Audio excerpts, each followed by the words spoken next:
So, welcome to the meeting tonight. First up, do we have any visitors with us tonight? I don't hear anyone saying they're first-time visitors, so I'm thinking we don't.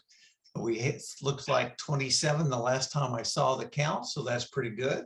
Our active members are at the same level as it has been at 61. We have a number of methods for people to follow us throughout the month to see what we're doing or what we can share with one another. Tonight, we have a short presentation by Dwight Brooks about how you can find out and delete data that Google has accumulated on you. And then Christian is going to be sharing his favorite iPhone tips with us. Before that, let's look at the board. Oh, I got to change that. It says 2021. Okay, there is the board. And I have to say, regretfully, that Art Smith has chosen to resign as vice president. He's had some issues come up, and he said he just doesn't have the bandwidth right now to do what needs to be done as vice president. So if one of you out there is interested in perhaps filling in, let us know, because there is that opportunity available.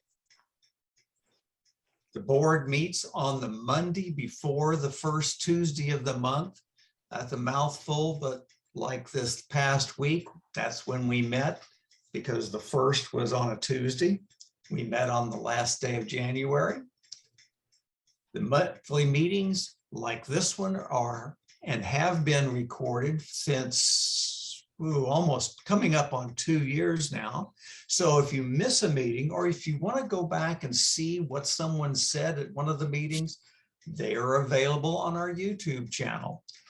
Please share that with anyone that you know that might be interested in seeing our programs, if they're not willing to come and join the meeting themselves. The help desk is set up and is there before these meetings, 6:30 to 7, to answer any questions that came up. There were a few this evening.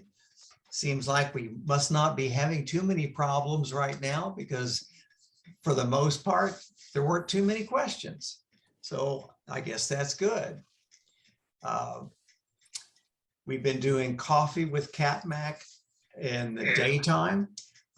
We had 13 at the meeting in January. I've got the next meeting set up for Thursday, the 24th of February at 11:30. It's already on the calendar, so please join us if you have time. And we just get on the Zoom call and chat about whatever happens to come up. And they are, of course, not recorded, since we have no real program.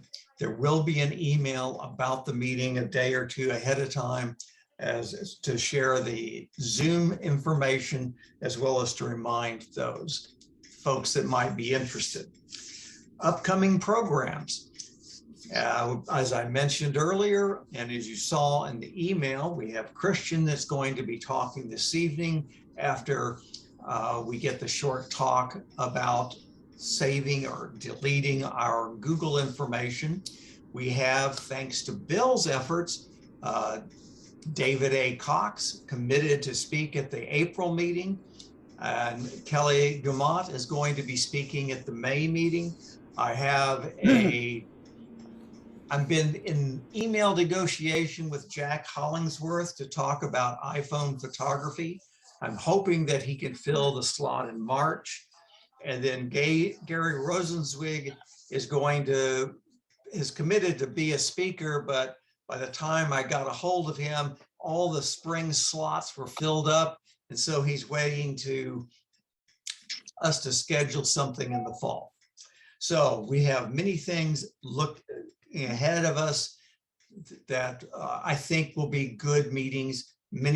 I think all of those folks, other than David Cox, have been a speaker at CapMac at some point in the past. So that ends everything I have to say. So let me ask, say again? John, we also have a picnic in May on the 21st, Saturday. That's correct. And we will be doing both the picnic on Saturday and the meeting on Tuesday evening. So we have a full agenda, and I think we have a lot of things for a lot of people. Before I hop over and we hear about, we stop sharing here. Okay, before we hop over and can hear about the deleting Doodle from Dwight, deleting our Google data from Dwight. Let me ask, does anyone have anything they want to share before we get started? All right, Dwight, are you out there? Yeah, I'm here. All right, the show is yours. All right, let's see what I can do. It's going to take me a couple of steps here to get this thing started. Explain what you are trying to do here beyond Sure. what my meager explanation was, if you would, please. Yeah, I will as soon as I get started here.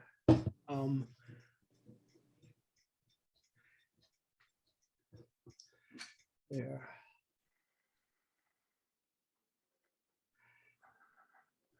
Sometime back in a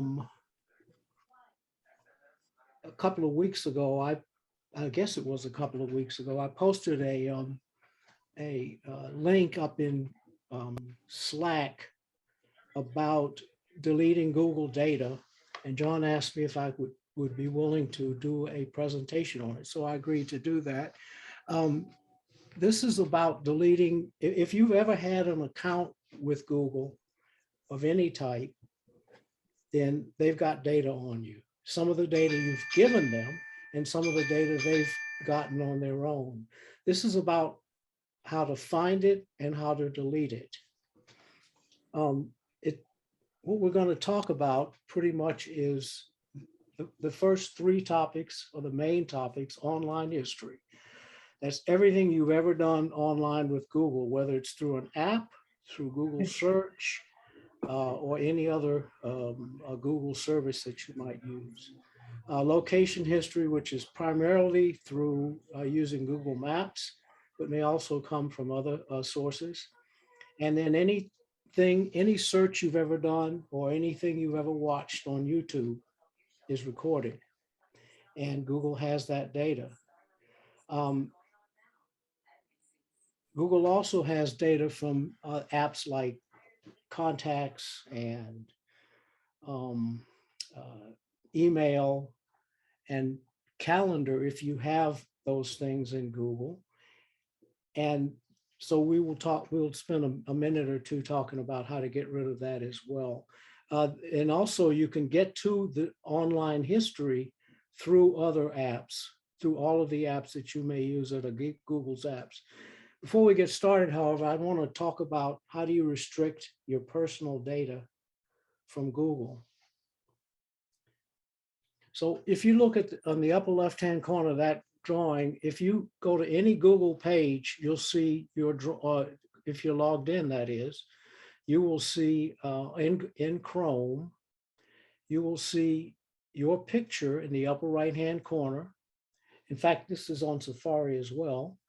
If you tap that picture, you'll get this little dialog box that you see here. And in that dialog box is this item. Tap that, and it'll take you to this page down here.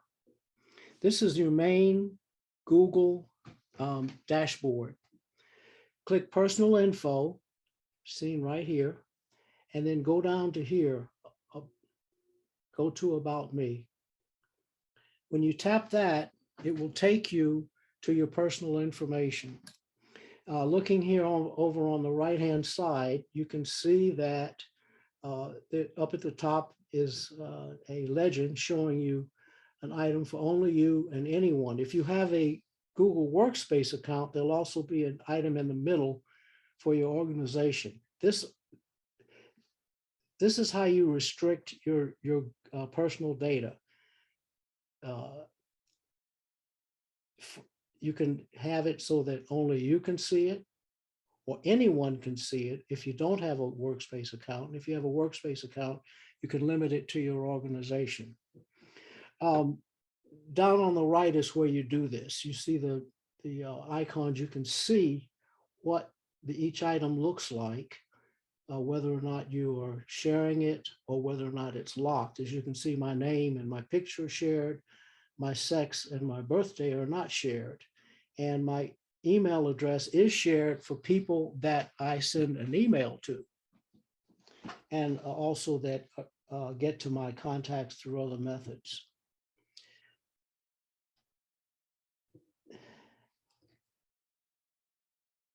So if you tap one of these buttons, then you will be taken to a dialog box, which will allow you to select whether only you or anyone. Online history, this is where the meat of everything is. This is where everything you've ever done with Google is stored. You get to it from the same place that you got to personal info, except you tap data and privacy.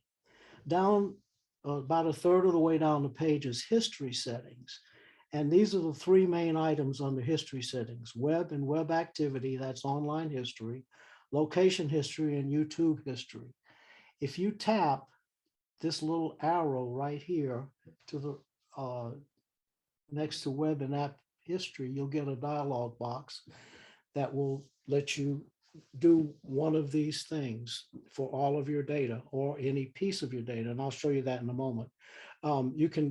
You can say delete all of my data now, or on a rolling basis, delete all of my data older than 36 months, 18 months, or 3 months. In other words, if you tap 3 months, everything older than 3 months is gone.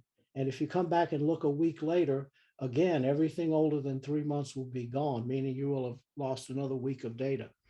Or you can just not do anything and let the data be continuously retained. This is what it looks like.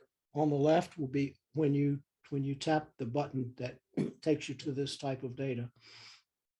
You can see in the middle applications and services, and you could tap one of those and go directly to the data strictly associated with that. For instance, I think the third one is maps, location data. But in this case, I tapped view all. And you can see on the right-hand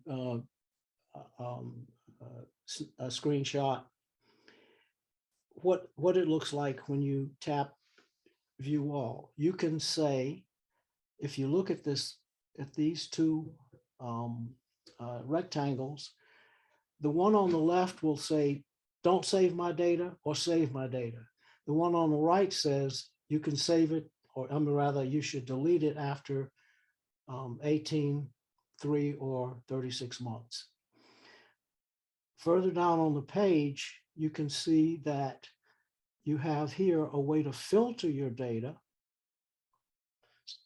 and you have a way to delete your data. You can say delete the data in the last hour, the last week, or some other time frame that you can pick yourself. Right now, it's unfiltered, and so you can scan for hours going through the data. If you have had an account as long as I have, I believe this account was opened in 2014. I have not deleted any data out of it. So I can scan through that and go all the way back to 2014. Every interaction I've had on the internet, either through my Android phone or through one of Google's services, is in this list. I can delete it by today, or I can pick any day and delete the whole day, or I can delete individual items by tapping the X next to those items. This is one that was a real eye opener for me. I have both an iPhone and an Android phone, and I've not seen anything like this on my iPhone. This is an app that I have on my Android phone that is not used by this account. this activity was backing up an application called Life Reminders. It backs it up to the internet on a periodic basis. That shouldn't be there, but it is. And the reason it's there is because I have this account also on my Android phone. And so based upon this little piece of information right here, they're telling you that if you have multiple accounts on your Android phone or any device with Google services on it, I think maybe, then the accounts have access to each other's data. On Android phones, there is a way to restrict this called profiles. And I don't believe this is true at all on iPhones or iPads. I've never seen anything like this on my iPhone or my iPad.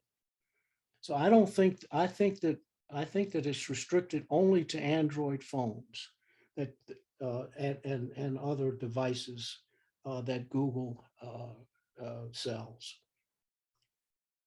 Okay, let's go on to location history. You can delete data in location history just like you can in online history. But if you tap on the Manage History button, which I haven't shown, it will take you to your timeline. This is every place you've ever been that you've taken your phone and used Google Maps. So if you use Google Maps, and I know a lot of iPhone users use Google Maps rather than Apple Maps, then there is a history of every location you've been, and you can see the routes. This is back in, this is not my data, this is somebody else's data. This is back in 2015. This is somewhere in Germany. And so this data, by the way, it's not a bad thing necessarily. It may creep you out that Google knows where you've been everywhere all your life, or at least for the last few years. But this is also legally admissible data in a court case. So this is pretty good data to keep if you think you ever need to go to court. I don't, but some people do. And this you can prove where you have been or you haven't been with this data. YouTube search, it looks like the same page as for all online data, except this is just YouTube. Every search and every video you've ever watched, and you can access the data in exactly the same way as web data.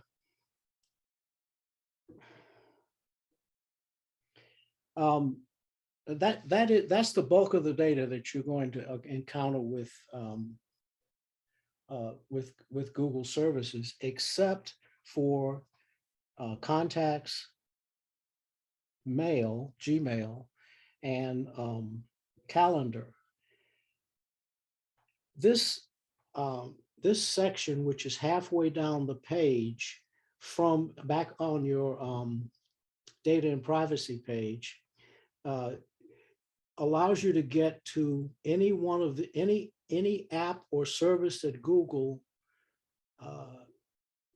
that you have of Google's, and look at the data from that perspective.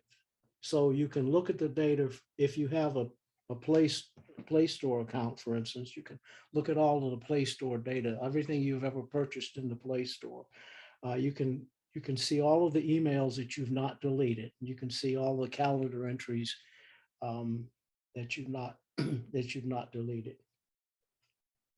That's what that's all about. It's just another way of looking at the data, and it's also a way to get to calendar, Gmail, and contacts. That's it. That's pretty much it for deleting Google data. I thought just real quick I'd show a couple of other things. Further down the page on that, one of the other links on the page that's your dashboard is people and sharing. that's where you can get to your contacts, but you can also set up location sharing here. If you can share your location with people, you can turn that on and off with the people that you shared with. You can also turn on and off the ability for Google to look at your interactions with people and help you out with those. For instance, you on your device, if you have a Google device, you can say call mom and it'll know who mom is. Or you can, if you type an email for someone that's not in your contacts, but that has communicated with you in the past, it'll know what your email address is. And then the last section is payments and subscriptions. All of your payment methods, your pay experience, that is transactions you've had using Google Pay, your purchases using any Google device or online service, and your Google Drive data, your subscriptions and your reservations. And that's it everything that you ever wanted to know about what Google has on you is from that page. And are there any questions? Yes, I have a question. And by the way, that is really interesting stuff. Is there a way to just flip one switch and kind of flush it all and start over? Yes, yeah, you can delete your account. That now, when you delete your account, you lose all your emails. If you don't want to lose all of your emails, then you can go to each one of the individual sections and delete the data there.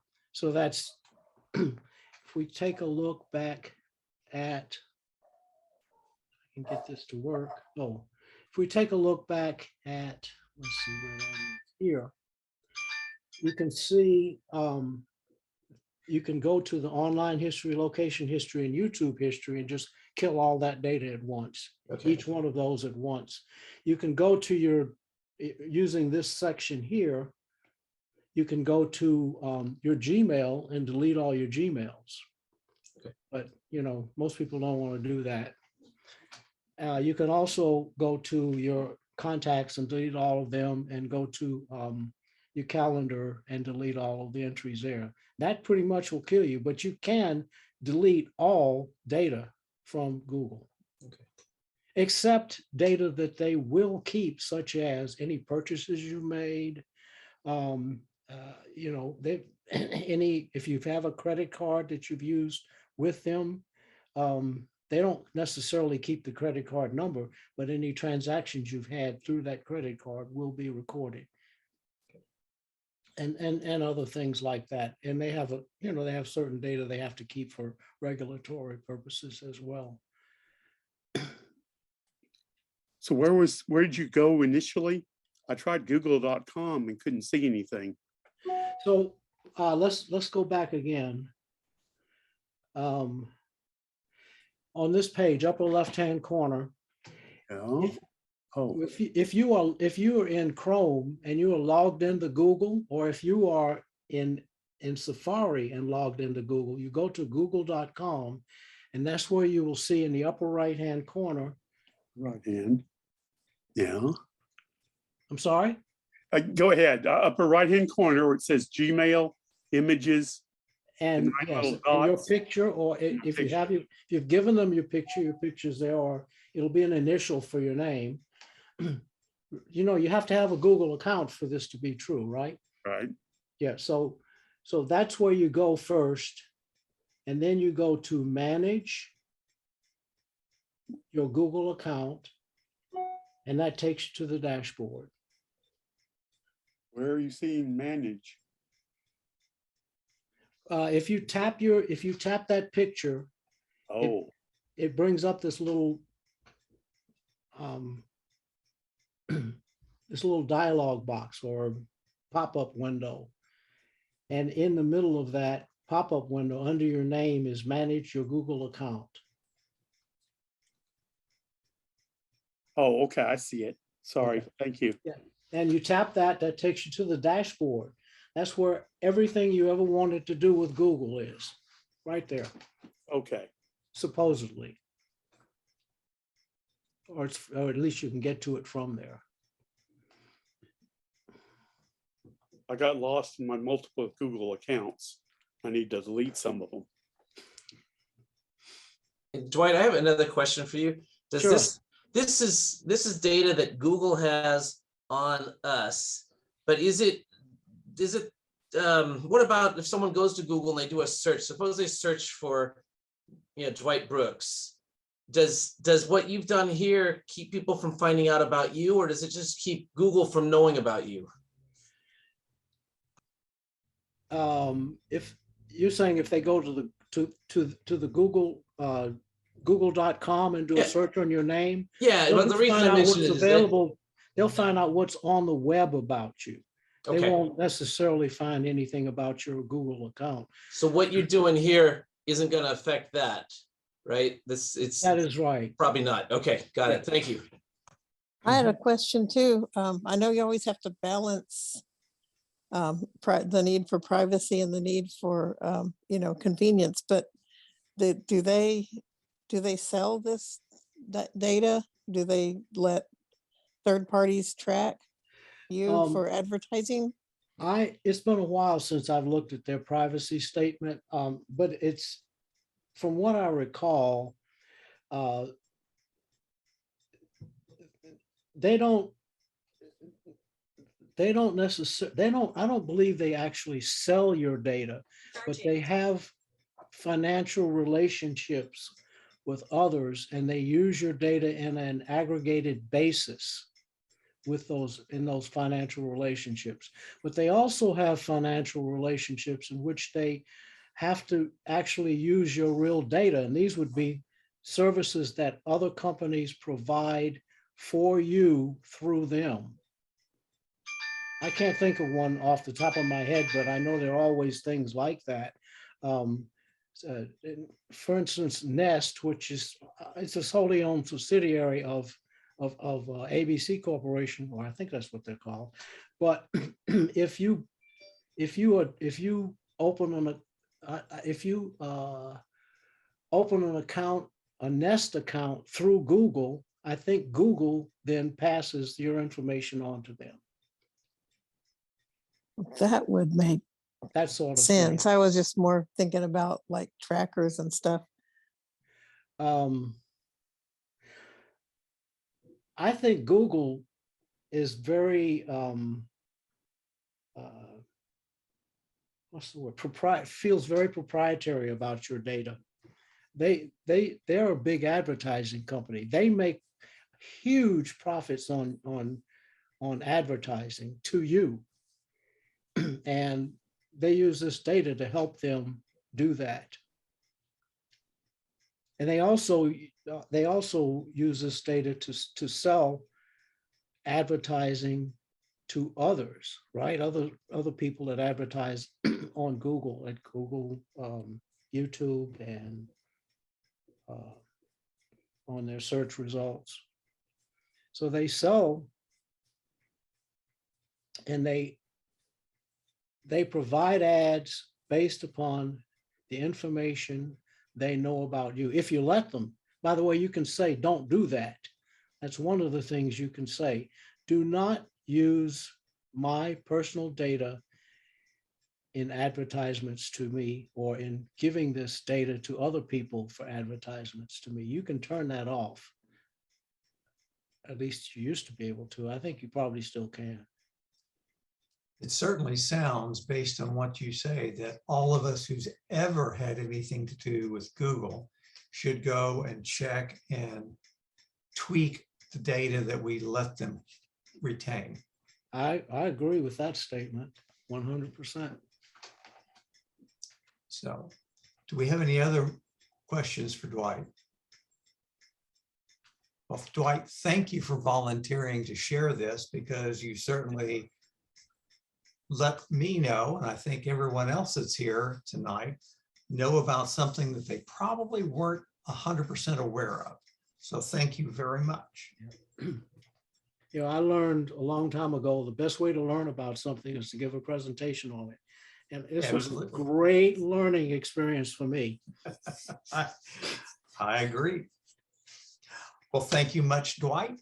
If I could get you to unshare your screen so that Yeah. Christian can take over, as he is our main feature for this evening. So Christian, I will turn it over to you. It's terrific. All right, here we go. So that could have been a main speaker right there, though. That was pretty good. That was really in depth. Okay, so I'm gonna today what we're gonna do is I'm going to show you my favorite iPhone tips, and most of them are the sorts of things you can use every day that they're not particular to a certain app. So I'm not going to show you really so much about any particular app, but techniques that are going to work for you no matter what you're doing. And then the second, I am going to show you some camera things at the end. So so that's what we're going to do. So we're going to start out. Well, we're going to start out with the simple stuff. So let's get cracking. I'm going to share my iPhone screen. Let's see here. Okay, so this is an iPhone 13 Pro. All right, and I just got to get my annotations up here. Just give me one more minute. If I get this just right, all kinds of good magic stuff happens. Okay, let's do like that. Okay, so here's an iPhone, and I've left this phone really plain today. Even I don't have anything fancy other than 1,000 screens, right? I've got a lot of home screens. So one thing I want to do before we get started here is I'm going to go to the settings and turn on a couple things that I think you're going to want to know how to do too. So now, when you look here, you don't see the settings. They're in here somewhere, and you might know that.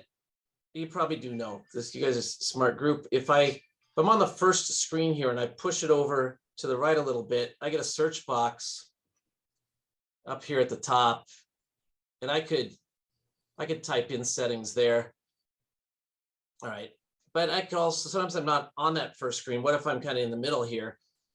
Well, the middle's a problem, but if you're at the far end, if you're way over here, you know, you can go one more to the right and you get to the app library. And this one's really great too. So you could, again, tap up here. And as soon as you do, as soon as you put your finger in there, you get this nice alphabetical list of apps. And so now you can find something by I, or I could just type an S and go there. That would work. But we're not going to do that either. So if you happen to be at the far right end, that's great. If you happen to be at the far left hand, that's great too. But what if you're in the middle like this? And now you want to find settings. Well, just remember that there's a search box on every screen, and all you have to do is pull down. You can't pull down from up this area. You got to be down here where the apps are. Okay, so you're not going to open any particular app, but and also you can't start down here. But somewhere in this area, anywhere in there, I can just pull down and I get a search box. Now, it'd be nice if the search box showed up on the screen. Let me just see. Yeah, just a second here. I got to do, my phone went to sleep for a second. I was going to show you how to not have it go to sleep. So I have to unshare it and share it again. Sorry about that, but be worth it. Okay. Share it again, do my thing, share it again. Okay. Getting good at that. Okay, so quickly now I'm going to pull down, and you see I got a search box. So I just pulled down anywhere on that screen that wasn't up at the top or down at the bottom. And I'm going to go here. Settings is already here because I'm in it a lot. And you notice it says here Siri suggestions, because these suggestions are there because Siri's been watching me. And so Siri isn't just it's not just listening to you when you say, you know, what's the capital of Venezuela? It gives you an answer. It's also watching the way you work. So those Siri suggestions were things that I do a lot. So if I come back here and we pull this down again, you can see what I've been doing today, right? I've been reading the Times. I've been working with photos, listening to podcasts and so on. but pretending that it wasn't there, I'm going to search for SET and settings shows up, and there I am. So really any app you want to find, you just pull down, you've got that search box and away you go. Now, one thing I want to do here quickly is I'm going to go to display and brightness. So for this class, I'm going to tell it not to lock my screen here. I'm going to say never. So that should keep us from losing the connection to Zoom.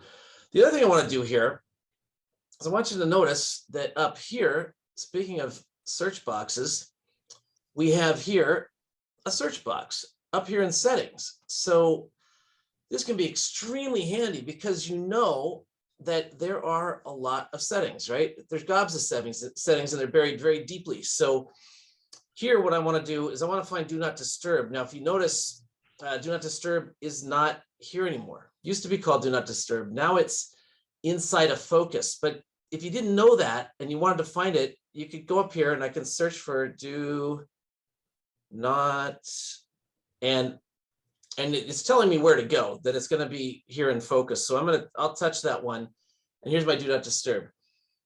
So now I'm going to set up Do Not Disturb for this class because we don't want to be bothered with text messages coming in or anything like that. We want to just have a nice pristine class. So I'm going to touch where it says Do Not Disturb.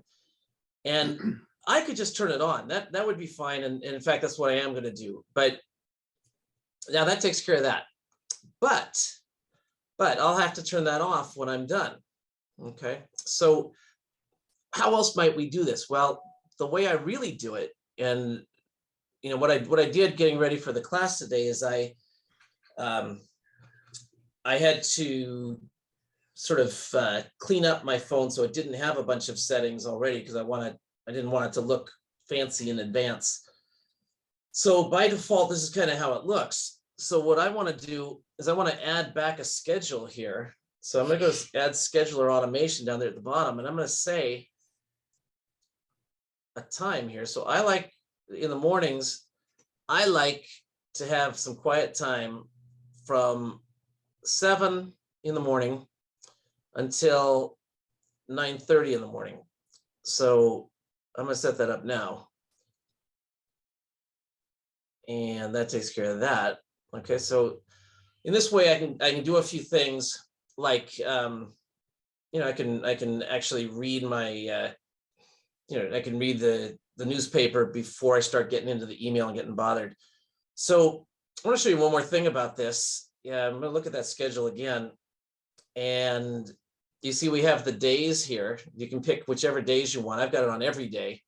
But if I turned off Sunday and Saturday, now it's going to say weekdays. I just like it every day. So that's what we're going to do today. We're going to have Do Not Disturb on here.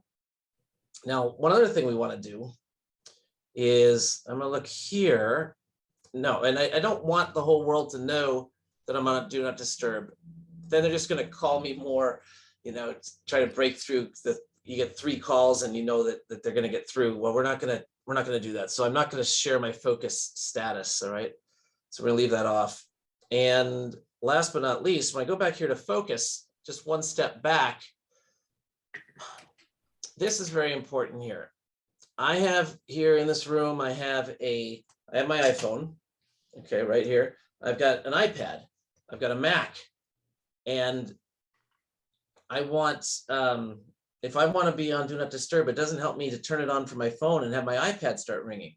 So you want this turned on. It's probably on by default, but we're gonna make sure that's on. Okay, so look, I'm gonna go back here. I'm gonna use, of course, we all know with this bar, we swipe up. We've been doing this a long time. So I'm gonna guess that most of us have a phone that does not have a home button. But in case you did have a home button, you know, you can always get home by clicking the home button. Now, let's say you're doing something like I do a lot. I'm going to switch between mail and the calendar because I want to make an appointment. So I need to look and see what's on my calendar. Then I go back to my mail and maybe I go back to the calendar. And the normal way to do it, you know, I'm in good shape here a little bit because down here in the dock, I've got mail in the dock. Now, I'm not going to go into this other than just what I'm going to say now, but you can see I have here also, I have a folder in the dock. So what that does for me, if I tap that now, you'll see these are other apps that I use a lot. So I can, no matter which page I'm on, it's like double decking my dock in a way. I've got just extra stuff. So doesn't matter which page I'm on, I've got my favorites there. So it's kind of a little sneaky secret. So you just the same way you drag things on top of each other to make folders, you put the folder in the dock and drag them on top there. So good stuff. Now, let's say here I happen to be in great shape. If I want to go between the calendar and the mail, no big deal now, because I can say, okay, here's the calendar. I'm trying to find an appointment here. So now let's count how many swipes it takes to get to where I'm going. I'm gonna swipe up, and now I'm gonna go to the mail. And now I want to get back to the calendar. I swipe up, and I go to the calendar. Okay, swipe up, and then the mail, swipe up, calendar. Okay, that's fine. We know how to do this, and this is not too bad. And I know you know that you can, even if you weren't on the right screen, you can pull it up a little bit like this, and you can kind of go through here like this. But it's easy to make a mistake in there. It's easy to swipe the wrong way. Finally, we're going to do it the way that all of this is preamble leading up to this one cool technique. So I'm going to be in the mail. I want to go back to calendar. The quickest way is to use this bar, but don't swipe up. Move it left and right. So look, there's my calendar. Now I can go back the other way. Here's my mail. That's one swipe. I've cut your work in half. Okay. So that's a really cool thing. That bar down there has been there and able to go left and right all along. And I'll bet I missed it for some years before I knew that worked that way. So Wow. who knows? Did anyone know that? No. Isn't that cool? Okay. That one's going to help you. Look, I can go through, I can go app. I'm just swiping across the bottom. Gotta be on that bar. Got to be on that bar. But, and you notice you don't have the bar when you're on the home screen. So if you're looking for it, it's not there. Okay. So don't look for it anymore. Now let's talk about. For Yes. instance, that multi-icon bar box that you got down there Here. before, won't it go away if you use 2 other or 3 other applications? Not sure I follow the question. So You've only got 4 icons there. yes, Don't correct. they get washed out each time you use a new icon? Oh, no, Since look, they I'm going to get put, shoved away. let me put something, I'm going to stack a few things on top of the mail app here. Okay, some other things that I use a lot.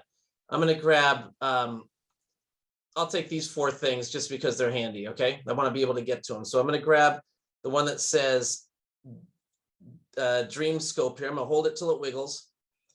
I'm going to wait for that menu to go away. I'm just going to drop it down here. And when I do, it shows me a folder kind of pop up, and then I'm going to tap outside that folder. So now I've got 2. Then I'm going to put Groupon down there, drag it down, hold it, it wiggles, put it down here, tap out of it. Okay, so you see, so what I've done here is I've made, now I'm going to tap and I'm going to get out of this.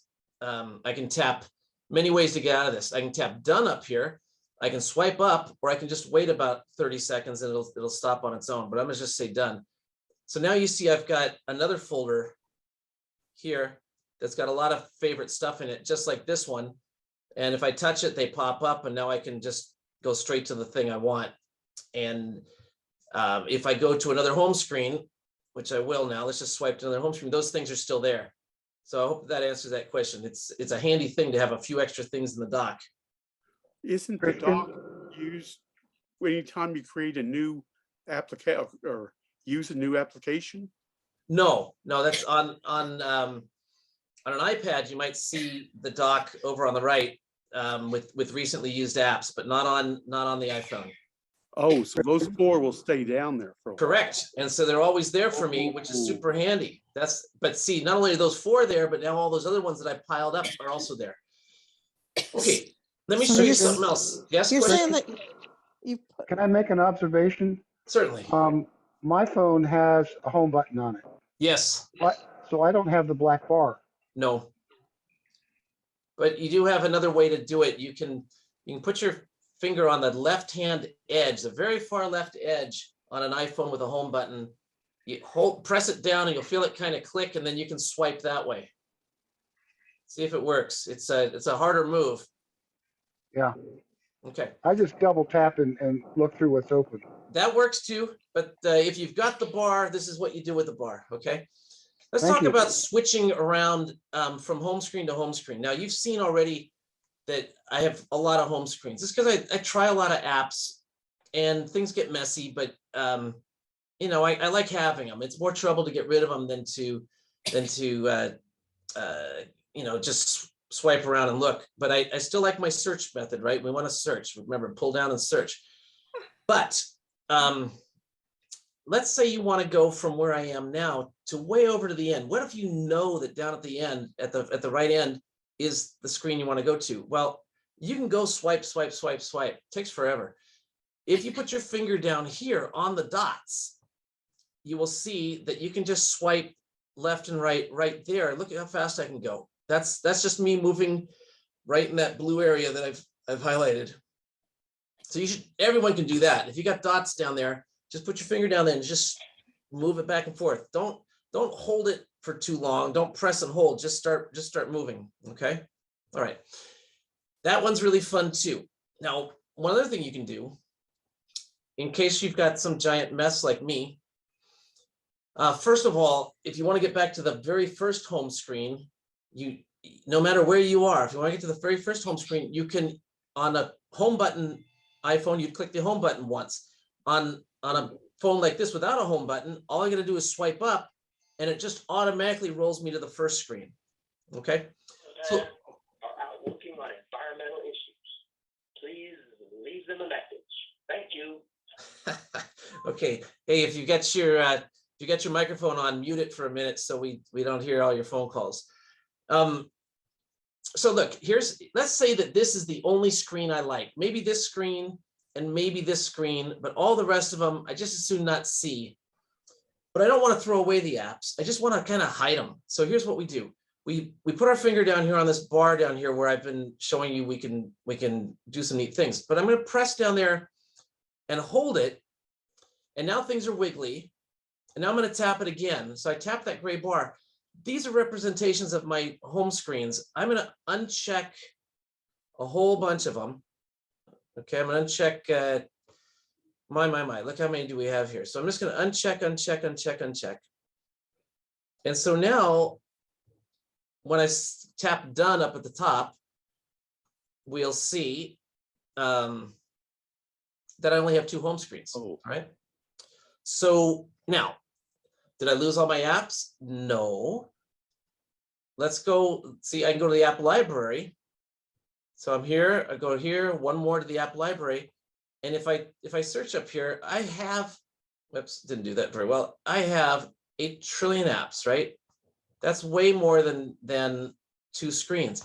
So the apps aren't gone, they're just hidden. And in fact, I don't even have to go to the app library to find them. Let's say I want to find, I think I saw one in the app library that was E-Trade. Suppose I want to go to E-Trade. I can just pull down here, I can search, and I'm going to do ETR, and there's E-Trade. When I tap E-Trade, it goes and finds it. The app is here, okay? The app is here, but it's just not cluttering up my home screen. So if you really wanted to go very, very minimalist, you could have maybe even no home screens, but it's all in the app library anyway, and it's searchable too. I'm gonna show you one more little bonus thing with the search. When you pull down like I did, and you see these Siri suggestions here, you also see this little bitty down arrow. And if you tap that, yours might look like this right now with just 4 things. But if you let it roll down there, you get 8 things. And so I think more is better, because a lot of times I don't even have to do the search. All I've got to do is flick down, and here's the app I wanted anyway. It's one of these 8, very likely. It's not always likely to be one of these 4. So I just double my chances by having this pop down. It'll stay that way until you change it. Okay, so that's moving around home screens. moving back and forth. Fantastic. All right, so let's look at some scrolling things. I'm going to look at the mail, and I'm going to do what I've been telling you to do. Pull down. I'm going to see mail right there, so I'm going to tap the mail. So here I am in the mail. Now we know that we can, of course, scroll like crazy, right? We just put our finger on it and we just scroll. So first thing I'm going to show you is how do we get back up to the top? And there's nothing special about mail in this regard. So what I'm showing you here in the mail will also work for you other places, and I'll demonstrate that. So what I want to do is get back to the top. Now I could take my finger and go scroll the other way and get up to the top. But what if you're way down here? You don't want to have to spend that time to go back and, the same amount of time it took to go down to go back up. So all you need to do to get up is you can tap where you see the clock. So on a home button iPhone, it works the same way. And here I'm going to tap where I've indicated, and look, it just rolls right up there. Okay. So pretty neat. So I'll just do it again. Let's just scroll way down. And now I'm going to tap up there where it says 554 for me, because I'm in California. And there I am back at the top. Okay, well, let's see where else that works. I'm going to go to settings. And here's our settings app again. And I'll clear out of this. So here's all these settings. What do you think happens if I click up here? Well, it takes me to the top again. And the reason we want to get to the top again is because we like this search box for when we're looking for a particular setting. And in fact, we're going to look for a particular setting, and we'll do it. Yeah, let's do it right now. I want to adjust text size. Now, I know you probably already know how to adjust text size, but this is kind of step one in a multi-step process I'm going to show you today. So I don't just want to do text size. This one here, this is nice. We know this one in display and brightness. So I'm going to just tap it and go there now. And you know this one. You've seen this in the displays and brightness, right? So I'm in displays and brightness. This is where I changed the time to say never lock. And here's when I do the text size. But you notice here, kind of a lack of control. I get a certain number of sizes, and that's it. And also, I'm doing this for the entire phone. So what happens a lot, because this is slightly difficult to do, that it's a couple settings down, what happens is we make the text big, and then it turns out really to be too big in a lot of cases for certain things, but it's too much trouble to change it. So we just kind of suffer. We make it big enough so we can read that one email, and then we kind of just leave it like that because it's too much work to change it back. And certainly you wouldn't want to do it very often. Here's this other one though, another display and text size. And I want you to know about that one, because when I go there, what I get are even more text sizes. And so I've turned this on. This is not on by default, but I've turned it on here. Without this, if this is switched, well, when it's switched on, you can see what it looks like down here at the bottom. But if I switch it off, you can see what it looks like at the bottom now. There are fewer steps and actually fewer sizes too, okay? So my advice is turn this on, and I'll teach you in a little bit how we can easily change text sizes in just a minute. Okay, so I'm going to swipe up here, and I'm going to get out of that, and I'm going to go back to the mail for a moment, because I want to show you when you're in the mail, anything that has a list view like this. This is a list view. It's a list. Messages looks like a list view too. This is a list, right? So in the mail, I've got this list, and we know how to delete messages. We know we can read one and hit the trash can down here, and it's gone. Everyone's done it a million times. So we're not going to do that. And we know we can tap edit in the top right corner.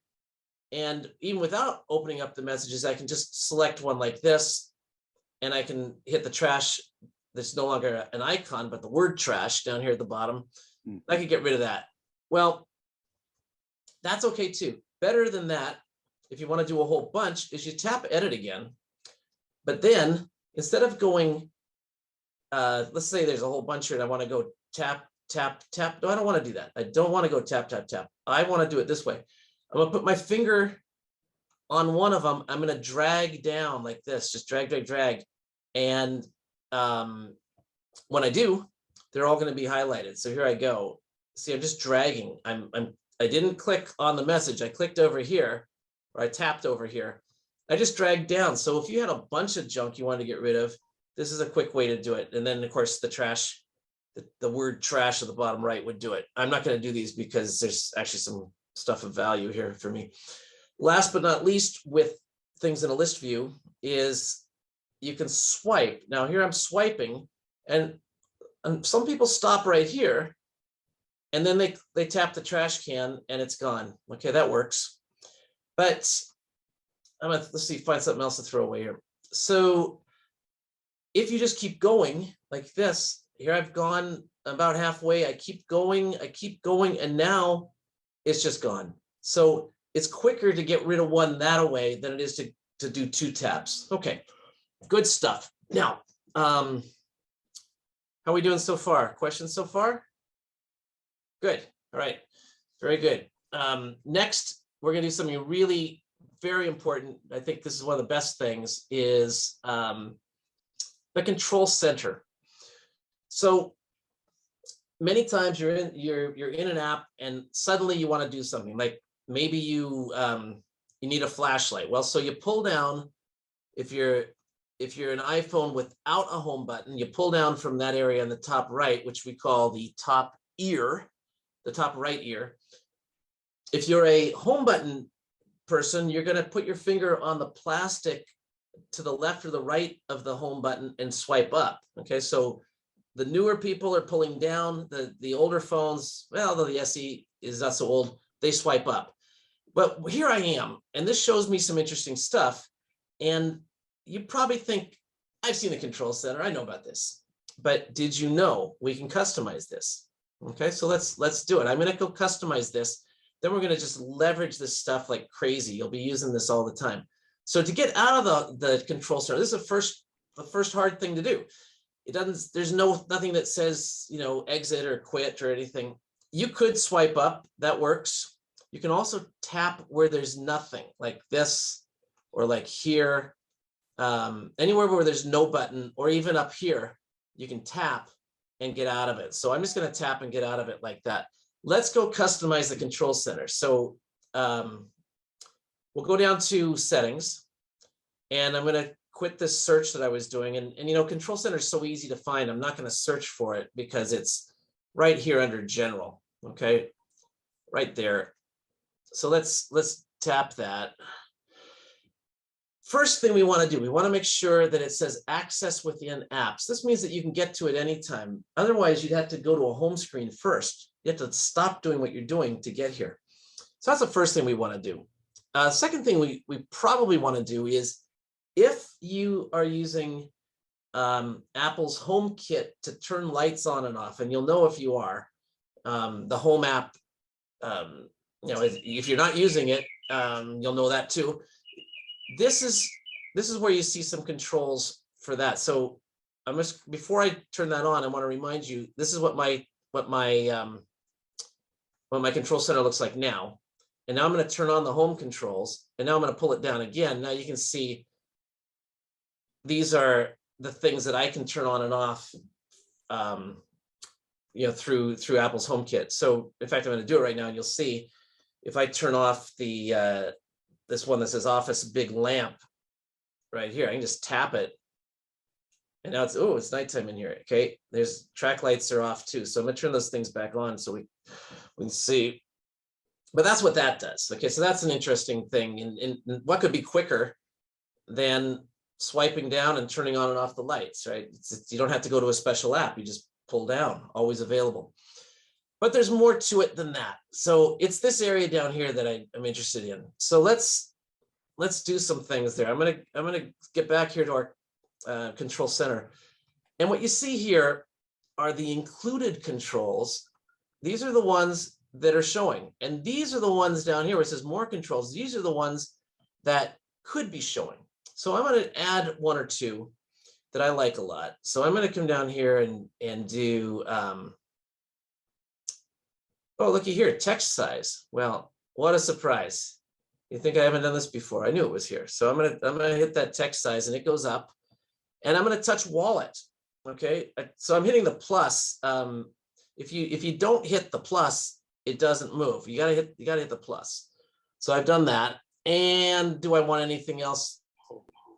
That's all I want for now. So I'm gonna get out of there and let's see, what did I do? Well, when I pull down here now, I have, in addition to the standard stuff on the home screen or the home kit stuff, I have these two. So what do I want with that? Well, I want to be able to tap the wallet because I want to be able to show somebody my vaccination status in a hurry, and it's, here it is. Okay, so that means no matter what I'm doing, I could be reading text messages, but now I can pull down, tap the wallet. There's the wallet. Here's the status, and I'm out of here in very easily. So that's great. What about that other one? Let's talk about text size. Well, look, I'm gonna go to mail again, and I'm gonna read this piece of mail here. This looks pretty good. I can read this, but it's starting to get smaller down here. I want this to be a little bit bigger. So, and this is the way I want it to be for you, that you don't have to set up the perfect text size in advance. You do this on the fly. So I'm going to pull down here from the top right corner, get to the control center, and I'm going to tap these A's. Okay, so when I tap those, now, not only do I get a chance to run this up and down like this and make it bigger, but I also get a chance to specify whether it's going to happen only for the mail or for all apps. So previously, we could only change the size for all apps. That's when you went to the settings, you went to display and brightness, you went to text size, and you change it for everything. We don't want to change it for everything. I want to change it for the mail. So you also get this nice preview of what it's going to look like. So I'm going to just tap again where there's nothing. Remember, you got to tap where there's nothing to get out, and I'm doing it again. And so now I can read this. In case you forgot how this looked, I'm going to quickly switch back. So I'm going to pull down. I'm going to hit the A's. I'm going to pull it down a little bit. I'm going to tap where there's nothing. And now you see how small that is. Okay, so really easy for me to do this when I want it. And it's a great way to go. Okay, but let's look at some other things. Question You there? get a choice between the all apps and the one you select over there. Yeah, the one that I was in when I pulled down. Yeah, that's the choice you get. Only if you're an iOS 15. If you're not on iOS 15, you won't see that choice. Okay, because there's like two programs I have problems with. One is a news program, and one is the email. Well, they don't always. First of all, the email will work because it's Apple's mail, but other apps don't always work because they would have to be using Apple's system for text to begin with, and some of them don't.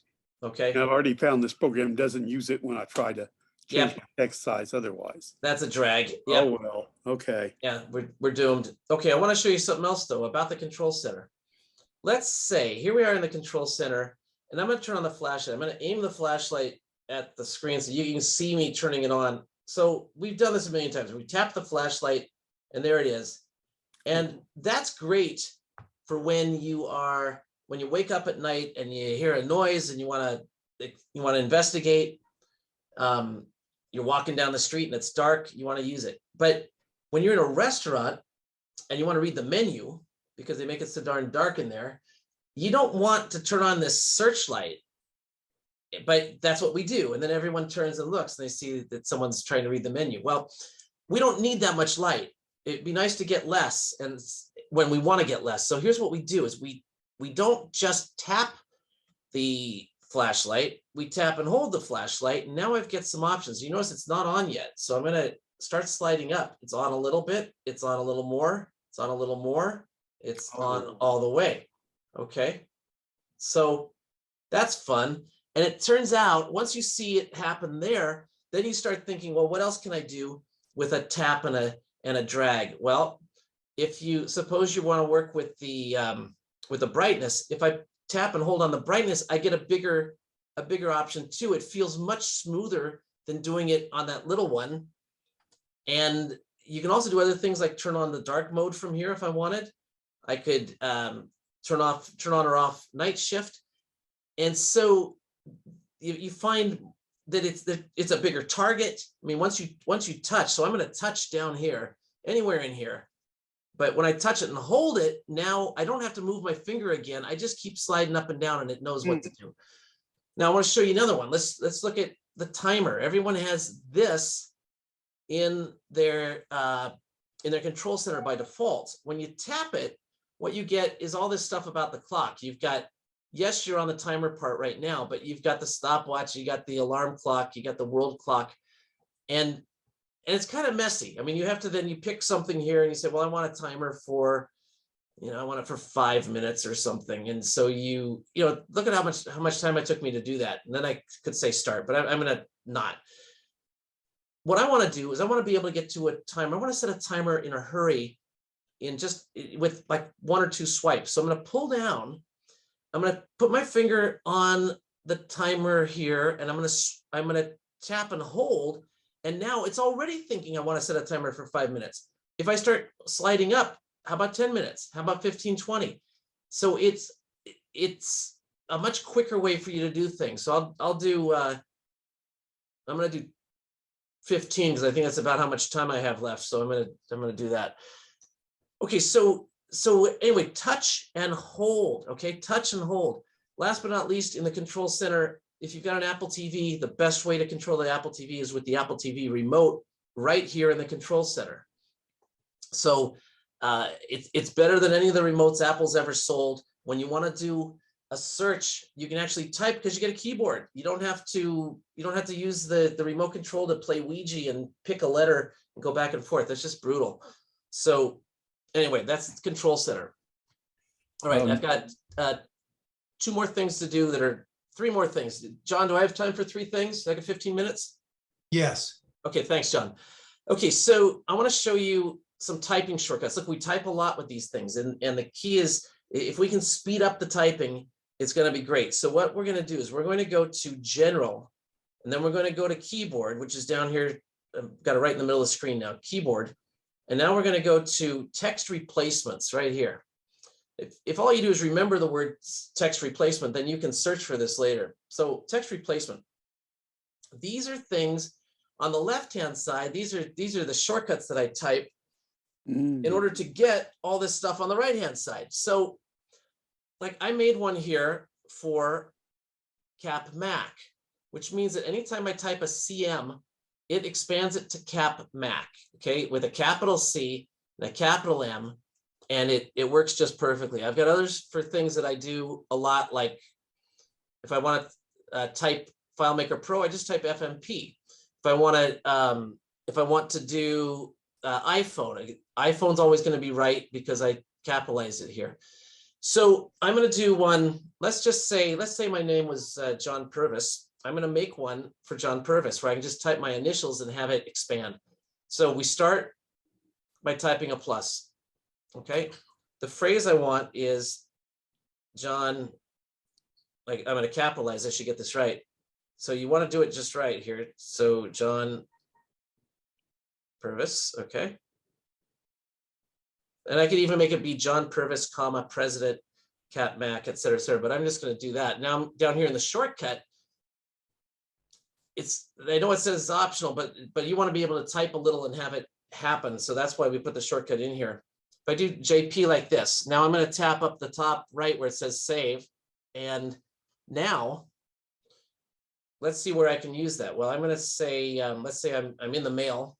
I'm going to get to the mail again, and I'm going to write a piece of mail, and I'm going to say, you should call my friend. And now I don't want to type John Purvis. I'm just going to type JP.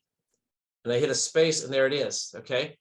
So just like any other auto correction, it doesn't happen until you hit a space or some punctuation. So if I had done JP period, it would have expanded. If I'd done JP comma, it would have done it. But the point is that I saved a lot of typing here. I've got some other ones, like for me, if I do CBA, it spells out Christian Boyce and Associates. That's a lot of value for 3 letters. Okay, so what's right for you? I don't know. Maybe a phone number, maybe your email address. If I want to fill in a form on a web page and put in my email address, I do this, CBEM, and then I tap space and it expands like this. So set up some text shortcuts and you'll see you're going to use them all the time. It's going to turn out great.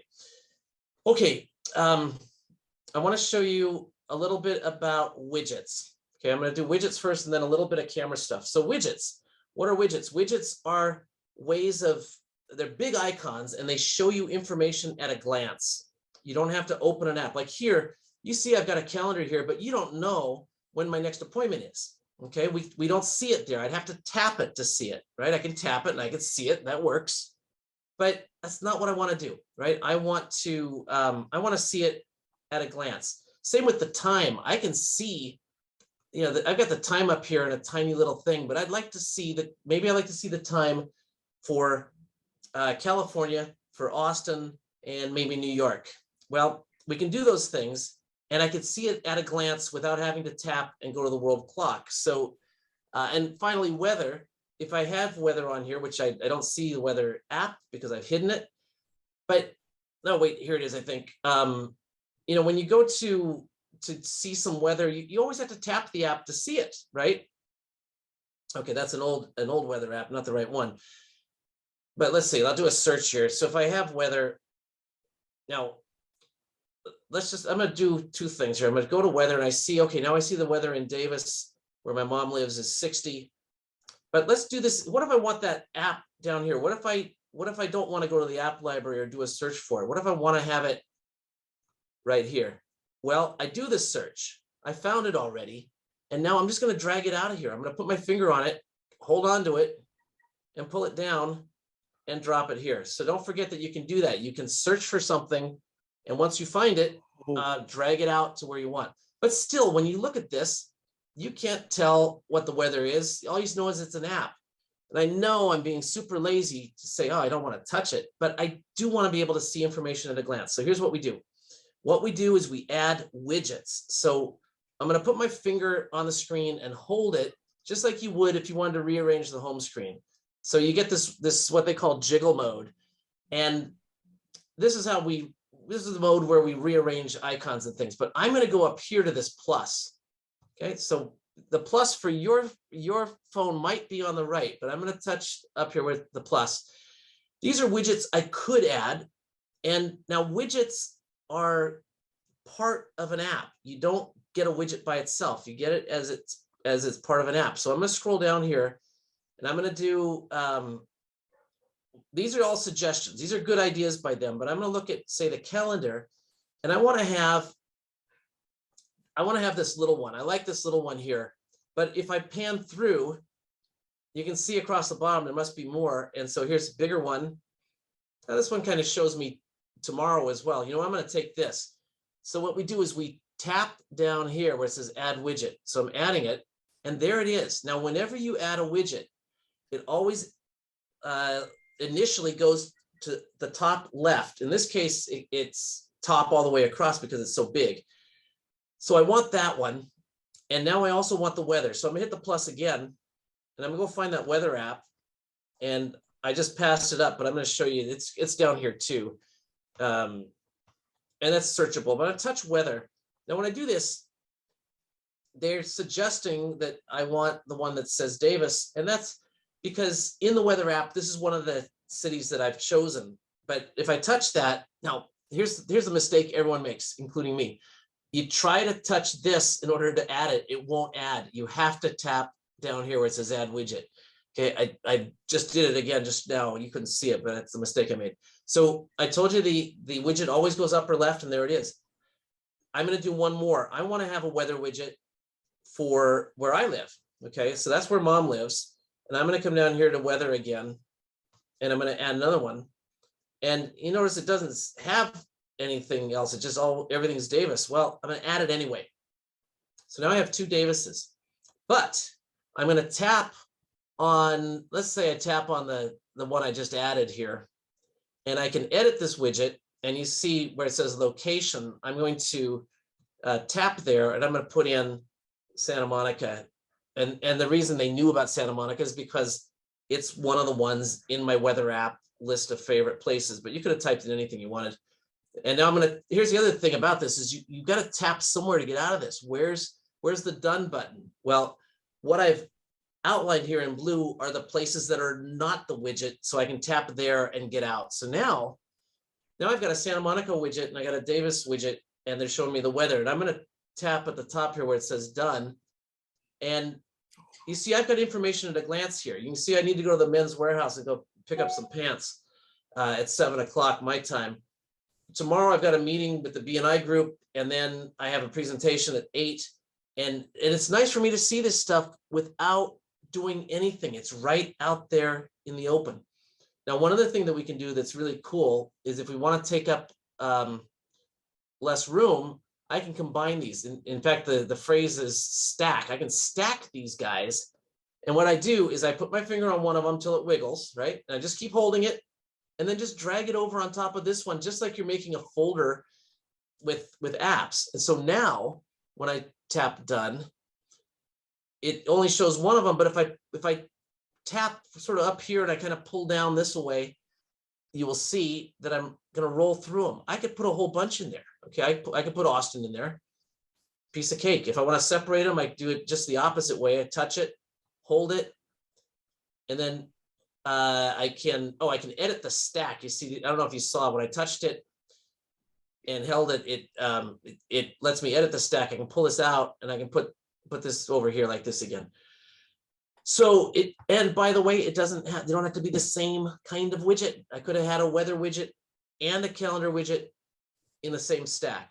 Okay. So widgets are fun. And I'm going to do one more that I like a lot. It's going to be the time. I told you I wanted the time. So once again, I'm going to put my finger on like an app and hold it until things wiggle. I'm going to tap the plus. I'm going to look for the clock. I see the clock down here, bottom right. So Siri is watching me. They know I like to keep track of the time. And what I'm going to do here is I'm going to scroll through here. And I'm going to pick this one, the world clock. Now, I'm not interested in the temperature, the time in Tokyo or Sydney, but I'm going to add this widget anyway. Tap down at the bottom. Here it is. And now I'm going to change the times. I'm going to tap on the first one where it says Cupertino. I'm going to change that to be Los Angeles. So all I got to do is type up here, and there's my LOS and there's my Los Angeles. The second one where it says Tokyo, I'm going to tap on that, and I'm going to make that Austin. Okay. And the third one, I'm going to, instead of Sydney, I'm going to make that New York. A friend there. So we'll do that. And then the fourth one, turns out there is a fourth one here, and it is Paris. And why not? Always good to know what time it is in Paris. So now, when you look at this, there's all those different times right out in front of me. And actually, you can see those second hands are spinning. So it's really cool. Really cool at a glance, right? At a glance. So that's what you get with widgets. One of these days, maybe we might do a widget workshop and be an hour of just widgets. You can really make your phone really quite handy and nicer than it already is. One more bonus thing.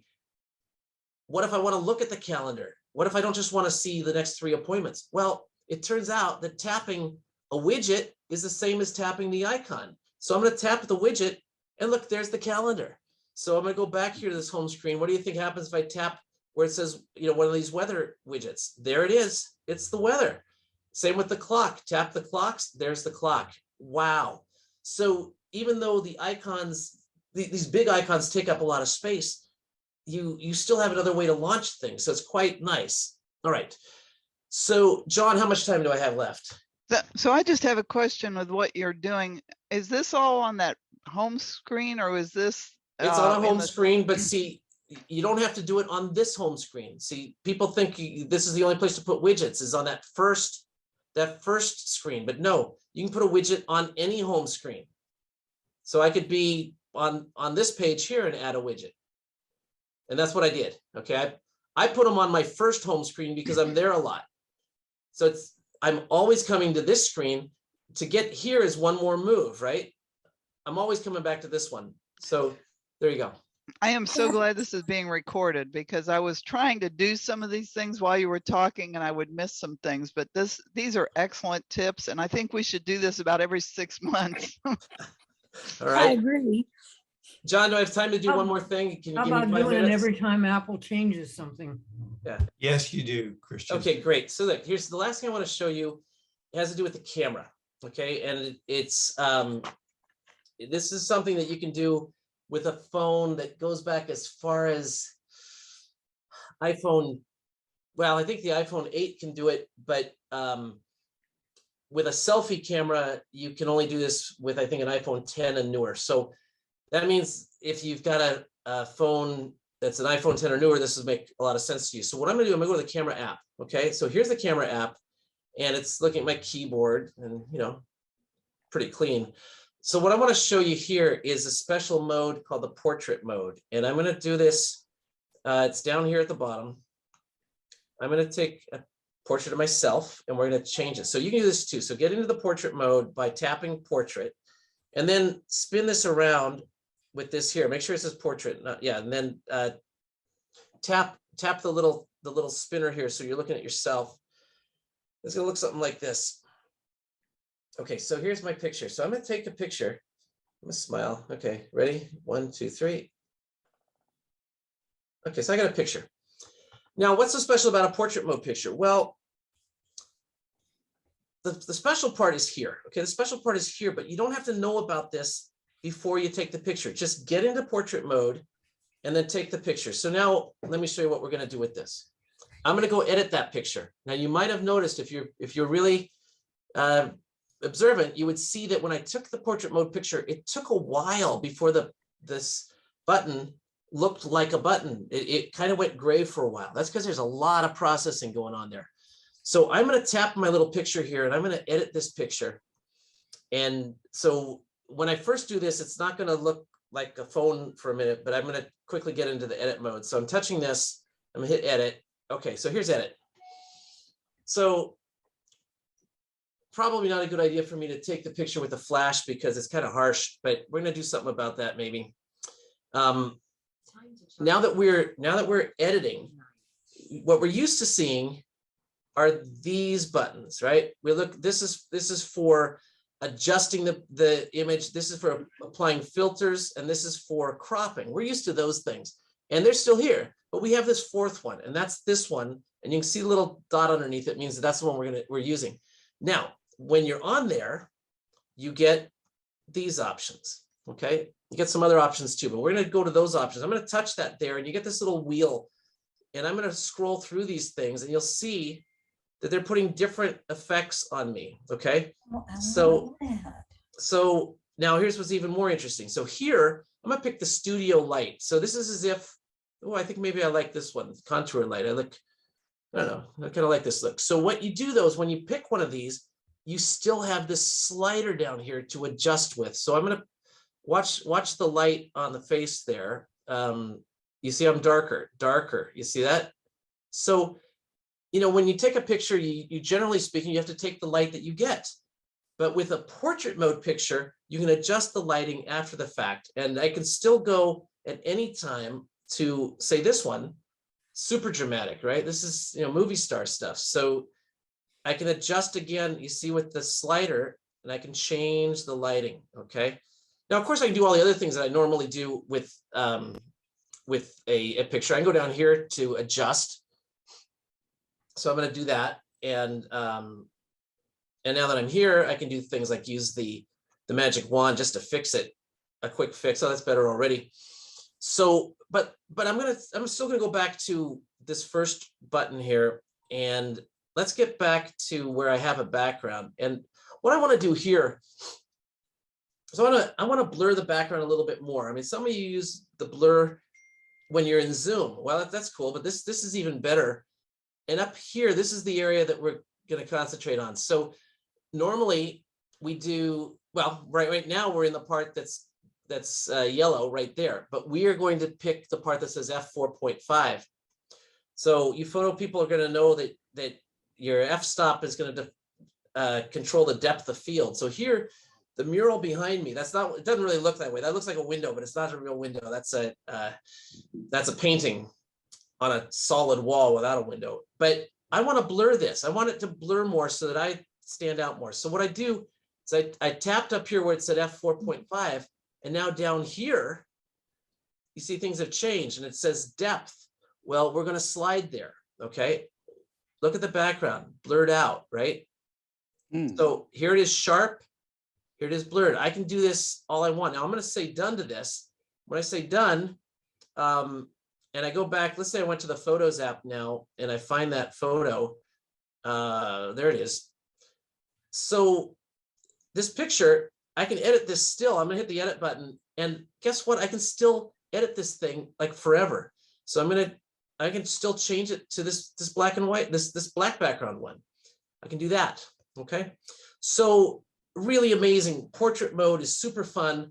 You should practice on that because you're gonna end up taking great pictures of your friends and family. It doesn't do so well on things like things. It'll take a picture of a stuffed animal. If it can find a face in there, it'll do it. But there By you the go. way, That's portrait mode. That works on iPhone 8. Yeah, on going that way, but not towards you, right? It doesn't. You can't do your own self, can you? Yes, you can. Oh, I just fantastic! did. I like it. Okay, must have been added when I wasn't looking. The last thing I'm going to show you, just one little thing. I'm not really going to do. I just want to show you. So when you're using your phone, what the normal person does when they take a picture is they are holding the phone up here and they get into the camera mode like this, and then they take their finger and they sort of stab at the white button to take a picture, and that's fine. And you know, if you turn it sideways, now it's a little harder to do, but they'll do it like this. But if you hold it sideways, hold it like this with the volume buttons up. I'll take a picture of my mural here. But if I do it like this, I've got the volume buttons on the top edge. I can take my picture by just squeezing, and it's a much more gentle way to take a picture. And so you don't shake the phone when you do it. Okay, so we're used to, I mean, like we're all more than 25 years old in this group, I think. So we all remember cameras that didn't have phones attached, right? And that's how we took them. You held it sideways and you squeezed it with your finger. You can still do that here, and it turns out even better. I mean, the pictures are better because you're not apt to shake the phone. You're gonna just squeeze. So try it. I think you'll like it. Okay, that, my friends, is the end of what I have prepared. And I'll take questions. Question? Yes. When you squeezed, are you squeezing the volume button and the power button, or No, just no, the volume button? Just one of the volume buttons. You can either do the volume up or the volume down. But yeah, don't hit the power button too. That does something else. So it's a little tricky because you can't put your finger just any old place. But yeah, keep your finger off the side button so that you can just squeeze. So you see my thumb is not on that button there. I've moved it over. Click. Okay. So anything else? I just want to mention, somebody asked about putting your vaccination status in your wallet. It depends on, sometimes your doctor might actually have a QR code, you know, when you log into your chart online, and you can just click it and take a picture, and it goes into your phone. So there's different ways to get your vaccination status. We're fixing to finally go travel internationally, and I wanted the QR code on my phones because in Europe you have to scan to go into a museum or a restaurant or anything. So it depends. You can check with your doctor and see how they have it. I mean, somebody else mentioned just taking a picture and putting it in notes or in photos, and that's another way to do it. Well, that's great. I had looked for getting a QR code to do it, and someone told me you can't do that in Texas. That was several weeks ago. Well, I mean, there is a Texas thing where you can get your God, what was it? There is a way to get on a Texas thing. You have to sign some kind of release, and I was going through that, and I sent it to my doctor. I go to Austin Regional Clinic, and then I looked at my website, and there's a QR code, and you just click on it, and I was like, well, darn, they already did it. That's great. Okay. Right. Anything else? But Texas isn't always backwards. Yeah. Just most of the time. Yeah. Great Christian. job as always. Okay, yeah, I see a question over there. Yeah, I was just gonna say, what you were showing us on the control. Yes, control center, yes. Control center, there's also, you might mention to them, if you go into the settings for control center, those 3 lines to the right, Yes. you can touch and drag if you get a Yeah. bunch of stuff. And Yeah, move that's it a around. great, I would say, you should ask for your money back on this because I forgot to tell you that. That's exactly right. You can, if I want this one up at the top, those are handles. So you can touch it, kind of hold it for a moment, and then just drag it up to where you want. That makes it even better.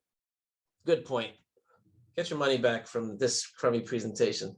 That's all right. It really only comes into effect if you have a whole bunch of stuff in your control center. Yeah. And in fact, if you get too many things, it would just scroll. You just have to scroll it a little bit too. I mean, mine just barely fits, but you can push it up and get more down there. Okay, Yeah. so no problem there. Yeah. Okay, what else? What else? On my wish I list, I had a- wish they wouldn't blur the background on the text size. You wish they wouldn't blur the background. Tell me about that. So when you're setting the text size, it blurs the email or whatever you're trying to. Oh, so you can't see how big it's going to be until you go back and. Is that it? I mean, it's still pretty good. I mean, you can still do, you do this, and I mean, it's covered up the thing completely, right? Yeah, you can't see through. But it's so good to be able to get to a particular size for a particular purpose and then get out of it. So don't do it unless you're in an app. I mean, if you want to do it for a particular app, it works out better because then you're only going to control that app. Okay, what else? I got I one had a for you. suggestion. Oh, good. What I was Found it. doing was that we all know that as you slide an app further over to the right, you get more and more home screens. So I got a blank home screen, and that's where I keep my widgets instead of mixed in with the other stuff. That's kind of neat. Can do. And the other way I did that was on my very first home screen, before it started getting really populated, I started shoving everything over to the right. So now my home screen is just the picture of my wife. Then the second home screen is my first home screen, and onward as I go through the swiping process. That's nice. That's That's really nice. So you can have a portrait in your pocket of somebody or your dog or your husband or whatever. And when you pull your phone out and you light it up, that's what you get. You get your portrait. That's Then you nice. can go do whatever kind of work you want to do. It's pretty cool. That's nice. Yeah. Very Hi, good. this is Christine, and I had a suggestion. Instead of having all of those home pages and all of those different apps out there, I drag ones that are all the same subject, like weather, all into one folder and rename it weather. And then entertainment, I put all my entertainment ones in that. And so I don't have all those different apps all over the place, but they're in folders, and then I alphabetize them on the home pages. So it's a lot easier to find them that way too. Correct. If you're finding them by eye, if you're finding them by searching, it doesn't matter. And so I finally gave up. I tried to be neat, and I got too many. It became a chore, and it turned out to be faster for me just to swipe down and type in a W and find the weather. Right. So it looks but if bad. you don't have that many apps, you can do the other thing. It looks bad, but they're getting really good at this stuff. And also the Siri suggestion. I mean, if I do this and look at these apps, these are the ones I use all the time. They notice that I got into E-Trade and they think I might want to get into that again today. So they're getting pretty clever.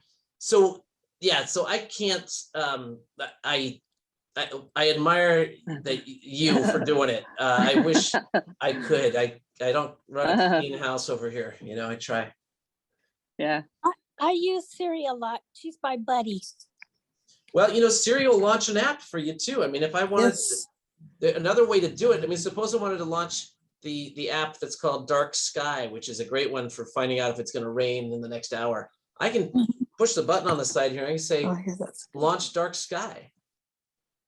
And there it is. Okay, so no rain, I see. Okay, so you know, Siri's really good at that too. So that's another reason why I don't spend a lot of time or any trying to organize and be neat, is because I'm able to find what I want with Siri. I do it by voice. If I'm in the car, I might say launch this or launch that. So, okay, what else? I like I your had a heat que- advisory at 66 degrees. Oh, What's that? yeah, I like your heat advisory at 66 Yeah, degrees. right. That's yeah, really. what are they talking about? I don't know. Let's see. 64. It's brutal. I mean, yeah, inhumane, right? I don't know what they're talking about.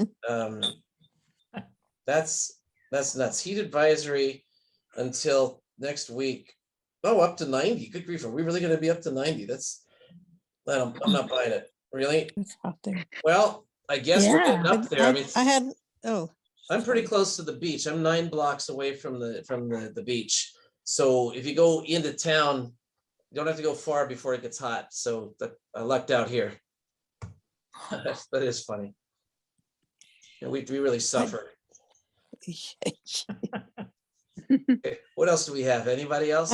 I had a question too, but it just pertains to me because of me being a voiceover user. That first thing that you did, were you putting a whole bunch of stuff on the dock? Yeah, And how, I'm gonna have to find out if I can do that or not, because. certainly can. Look, you just the same Well, way yeah, that, well, it's in the same way that you drag things together to make a folder I'll like never drag things. When I use voiceover, it's just too much of a hassle to use voiceover and drag things. So I'm gonna have to find out if voiceover users can do that or not, because I sure would like I to. see. So you're using voiceover to control it. I'm using Yeah. voiceover. Yeah, if I don't have voiceover on, I don't have a phone. I understand. Gotcha. It's as So simple as that. I got you. But so I that's why I think- was wondering. Well, because if everybody else can do it, we should be able to do it too. So I'm gonna have to find out. Agreed. There probably is something there. I mean, I just hadn't heard of that. you know, it's hard because they basically have to make a separate interface. I think they've done a good job of it, though. I think they They you have. probably I just didn't can. know you could do that though. So I'm gonna have to ask. I mean, I got widgets and folders and Well, if you've all got kind of stuff mess in, like that, if but you got I stuff in just, folders already, now all you gotta do is get that folder into the dock, right? yeah, I didn't know you could do that. I knew you could do that on the Mac, and I Yeah, this didn't is know for sure extremely whether you- handy. I mean, I'm gonna have to undo this, but this is real for me. I use Safari a lot. I listen to podcasts a lot. I use the reminders a lot. These are things that I do a lot, and there just wasn't room, right? yeah, And I wanted to have them for quick access. So, all right. this is cool. Yeah, I put the calendar and the reminders in a stack because I thought they were kind of related. Makes sense. Okay. Yeah, that's the way to do it too. Well, there's infinite flexibility, right? Yes. So,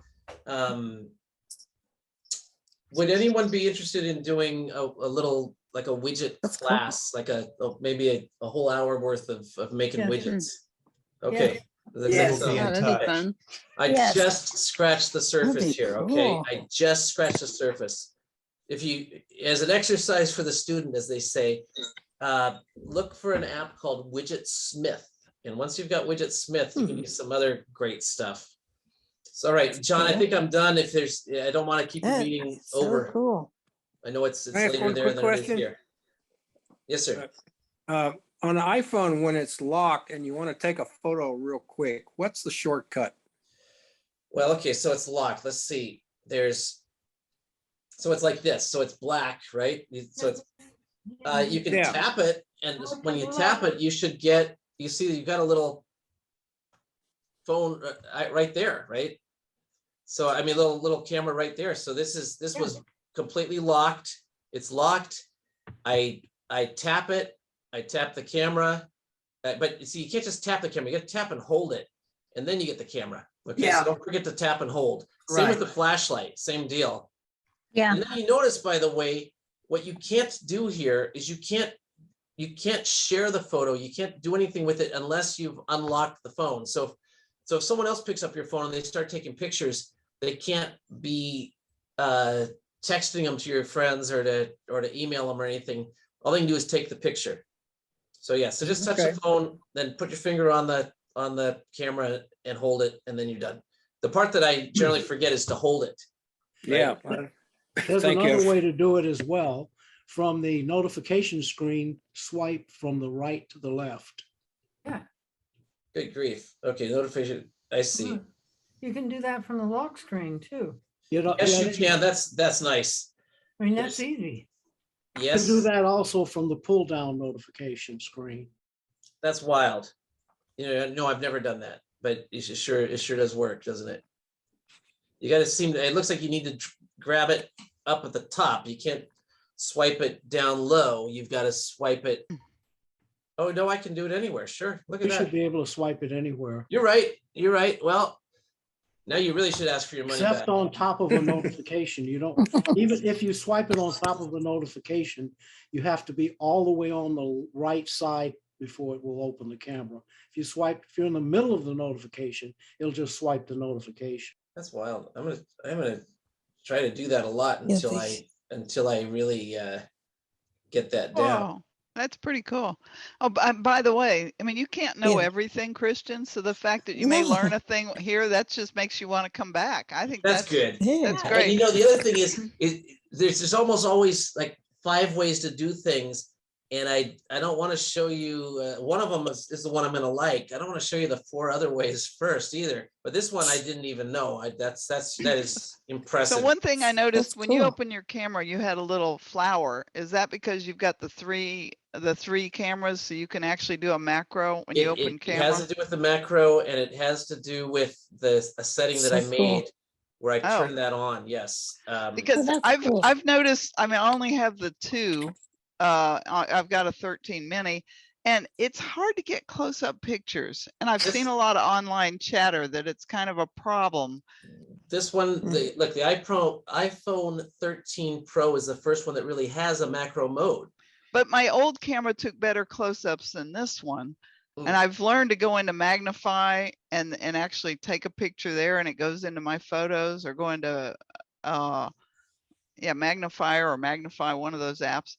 But it is kind of a headache that you can't just get up close and take a picture with what's really a pretty good camera. Well, yeah, I'm not sure I have an answer for you there. You might try a different camera app. There's one called Halide, which is really good. And well, I did go to the Apple store and demonstrate that there was a problem, and they actually replaced the camera. The cameras on my phone, because it was brand new, but it still seems like it doesn't work as good as my old one, which was the original SE, not the later SE. So that's kind of unfortunate. I'm going to show you. Would you call it Halide? Halide, Halide, right? So it gives you the more control of the camera than you would get with the Apple camera app. Could you please show me what the Siri app looks like on your phone? I can't find one on my phone. Well, guess what? I can't find it either. Because it's just sort of overall sort of lurking.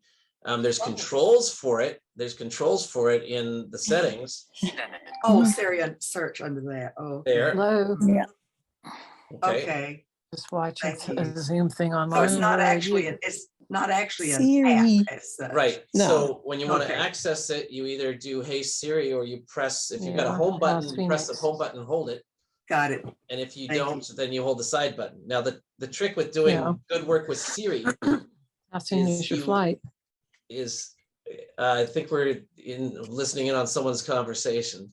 Yeah. So the Okay. trick with doing So good you things had with Siri to is to take a press way later flight. the home button and hold it until you're done talking.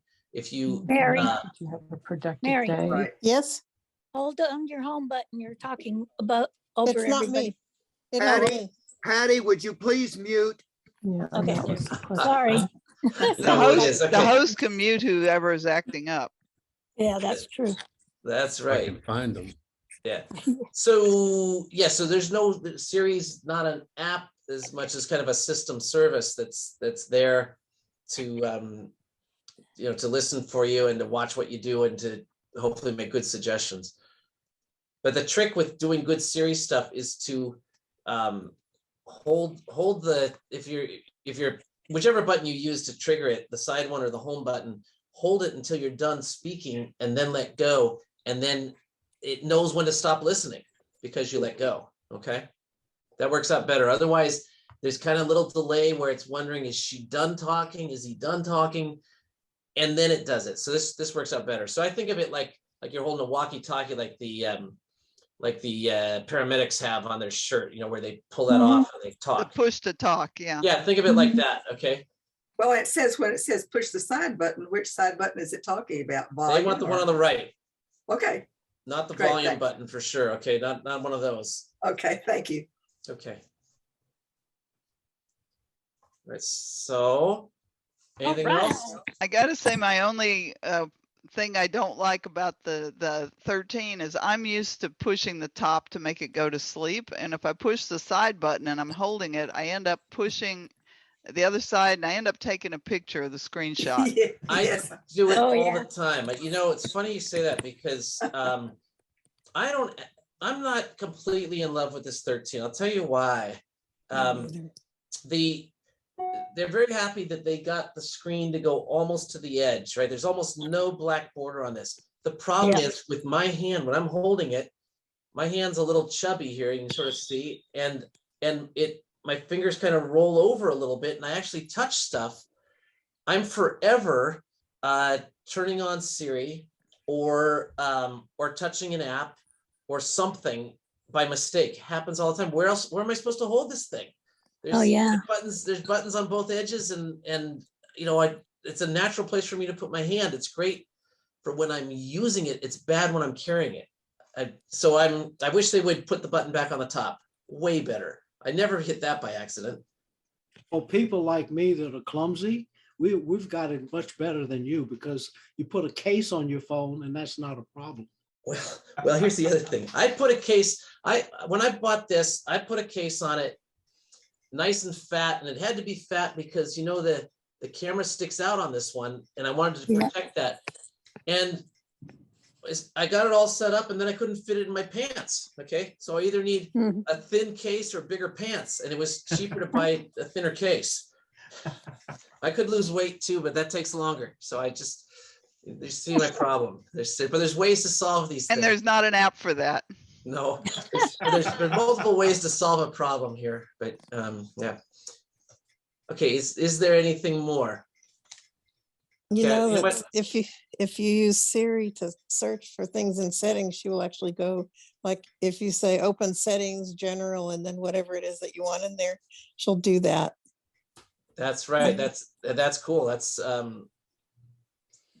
yeah, searching is great because, you know, if we go back up here, so even if you went here to the settings, I mean, you can touch the microphone up here and search for something by voice. But the idea that was just made was that you could say, you know, open the display settings, and hopefully, let's see, I should just show it and go sooner.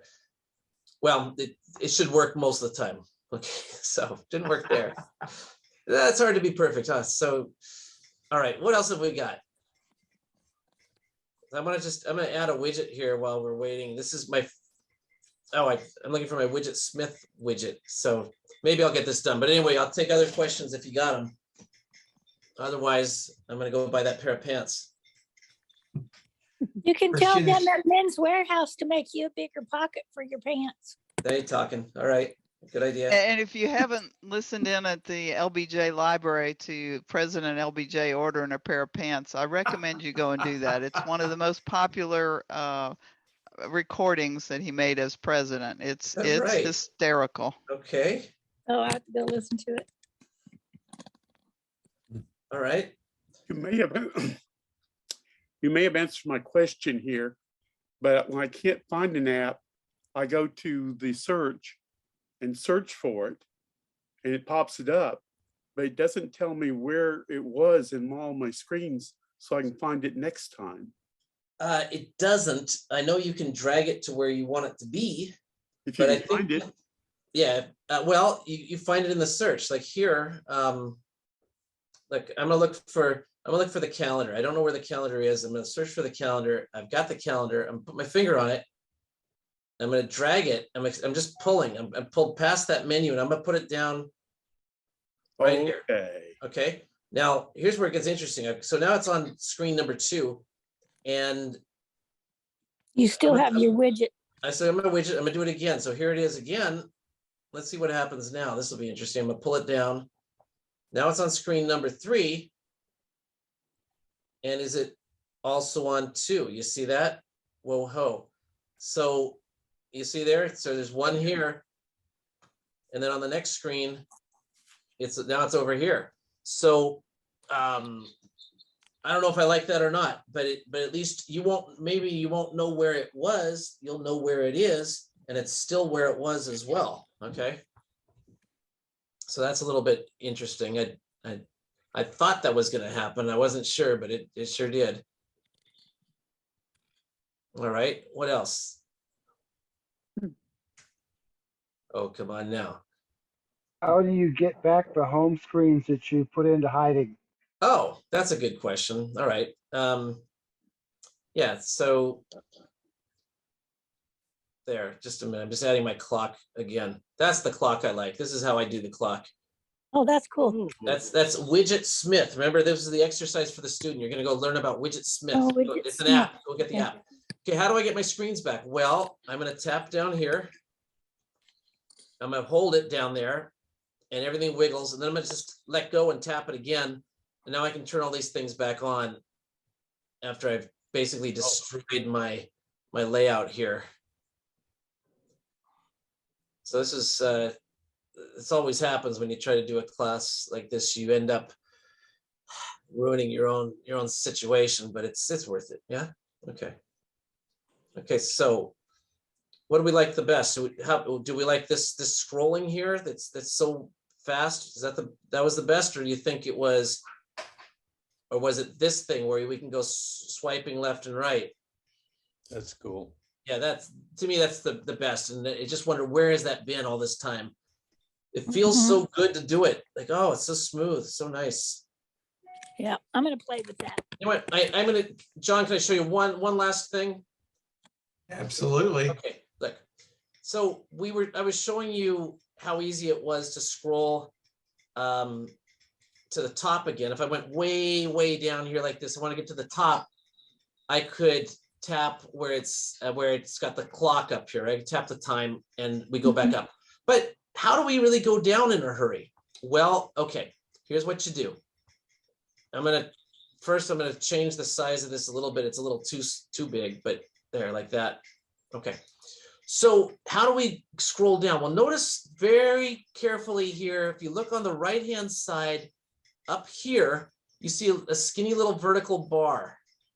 Okay, it's gray. You see it? Mm-hmm. Okay, it's there when I start scrolling, and then it disappears when I stop scrolling. Okay, so what we do is, that's a scroll bar. If I grab that, well, it's a scroll elevator box, so it is. If I move it like this and I see it, I can put my finger on it, hold it, and it gets fat. Now, when I touch it just right, like I did, and it got fat, it also gives a little kick to let you know that you did it. And then I can pull down way down. Look, I'm down here in 2016. Okay. Wow. Okay. So that scroll bar thing, you don't see it until you scroll a little bit to begin with. And then, oh, I'll grab that. Now I can just move up and down like crazy. Okay. So try that. I have to admit, it's not an easy move to make. Okay. You have to practice a little bit, but once you've got it, when you need it, that's going to be really cool. And you see that in a list view like this. All right, bonus thing. I showed you this. We're going to throw away things like this, right? I can swipe that way. Did you know you can swipe this way? I can flag something. So now it's flagged. If I do this, it's flagged. You see a little flag shows up. If I do it again, push it the same way again, it knocks it off. And you can even control that. You can control what happens when you go left and when you go right. You can also click on the flag and you can go and change the color of the flag if you need to. Wow. I figured that one out. Bonus.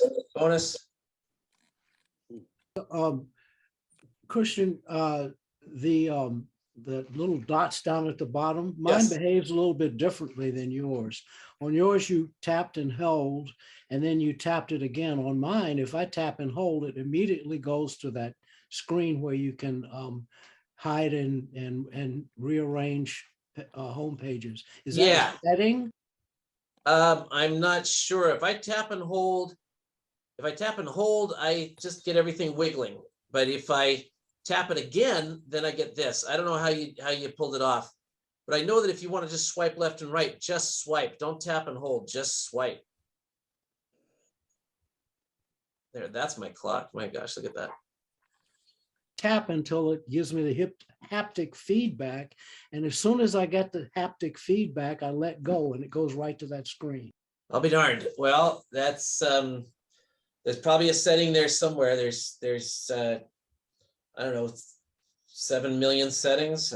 That one, I don't know where that one is. So, all right. More. Oh.